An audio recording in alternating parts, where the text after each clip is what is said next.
Mini screen പ്രേക്ഷകരുടെ ഇഷ്ടതാരങ്ങളായ ജിഷിൻ മോഹനും അമേയ നായരും ഇനി ഔദ്യോഗിക കപ്പിൾസ്. വിവാഹ നിശ്ചയം കഴിഞ്ഞെന്ന് ഇരുവരും പ്രണയദിനത്തിൽ വെളിപ്പെടുത്തിയിരിക്കുകയാണ്. ഇരുവരും എസ് പറഞ്ഞു. എൻഗേജ്മെന്റ് കഴിഞ്ഞു. Happy Valentine's day. നിന്റെ കൈകളിലാണ് എന്റെ സന്തോഷം. പ്രപഞ്ചത്തിന് നന്ദി എന്നാണ് അമേയും ജിഷിനും ഇൻസ്റ്റഗ്രാമിൽ കുറിച്ചിരിക്കുന്നത്.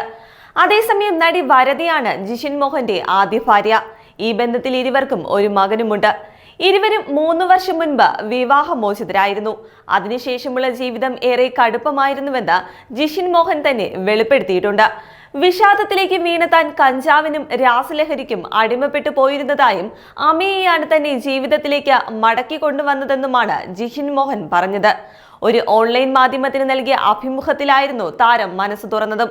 കഴിഞ്ഞ 1 വർഷത്തോളമായി ജിഷിൻ മോഹൻ അമേയ നായർ ബന്ധത്തെക്കുറിച്ച് പലതരത്തിലുള്ള ഗോസിപ്പുകളും ഉയർന്നു വന്നിരുന്നു. ഇരുവരും ഒന്നിച്ചുള്ള വീഡിയോകൾക്കും ചിത്രങ്ങൾക്കും താഴെ വിമർശിച്ചുകൊണ്ടുള്ള കമന്റുകളായിരുന്നു ഏറ്റവും കൂടുതൽ കണ്ടിരുന്നത്. അമേയുമായുള്ള ബന്ധത്തെക്കുറിച്ചുള്ള ചോദ്യങ്ങളോട് സൗഹൃദത്തിനപ്പുറമുള്ള ഒരു ആത്മബന്ധം അമേയുമായി ഉണ്ടെന്നായിരുന്നു ജിഷിന്റെ മറുപടി.